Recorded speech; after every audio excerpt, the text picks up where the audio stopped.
সৰ্বপ্ৰথমে মই সমূহ ভক্তপান বাপ বান্ধৱ আই সমস্ত আপোনালোক সবাৰো শ্ৰীচৰণত সেৱা আগবঢ়াইছোঁ।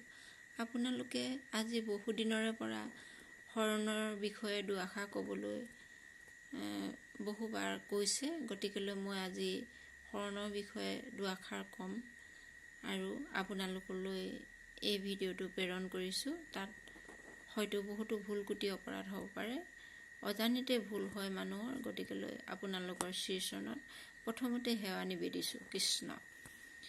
শৰণ। কায়, বাক্য আৰু মন।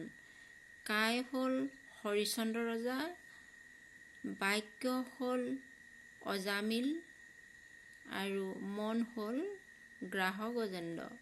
কায় শ্লোক, বাক্য শ্লোক, মন শ্লোক। এতিয়া আহিলে চাৰি শৰণ। শৰণ গুৰু, দেৱ, নাম, ভকত। মানে আমিনো কাৰ ওচৰত শৰণ ল'ব লাগে, তাকে চাৰি শৰণ বুলি কোৱা হৈছে। এতিয়া গুৰু, দেৱ, নাম, ভকত। এক নম্বৰতে আহিলে গুৰু।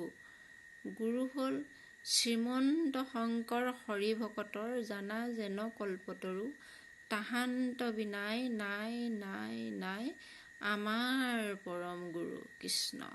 এতিয়া দুই নম্বৰতে আহিলে দেৱ।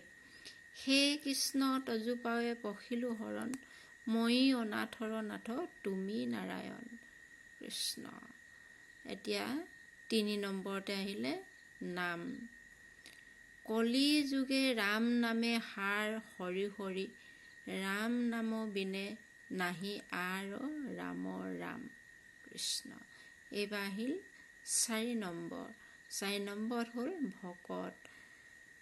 কৃষ্ণক পাইবাক লাগি ভকতেহে পন্থা, এহি মানে কহে গীতা ভাগৱত গ্ৰন্থা। আকৌ কৈছোঁ, শৰণৰ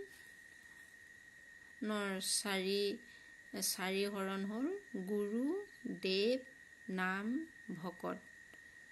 এক নম্বৰ হ'ল গুৰু। গুৰু শ্ৰীমন্ত শংকৰ হৰি ভকতৰ জানা যেন কল্পতৰু, তাহান্ত বিনাই নাই নাই নাই আমাৰ পৰম গুৰু। এতিয়া দুই নম্বৰতে দেৱ। দেৱ হ'ল হে কৃষ্ণ তজু পাৱে পখিলো শৰণ, মই অনাথৰ নাথ তুমি নাৰায়ণ। কৃষ্ণ। এতিয়া তিনি নম্বৰ হ'ল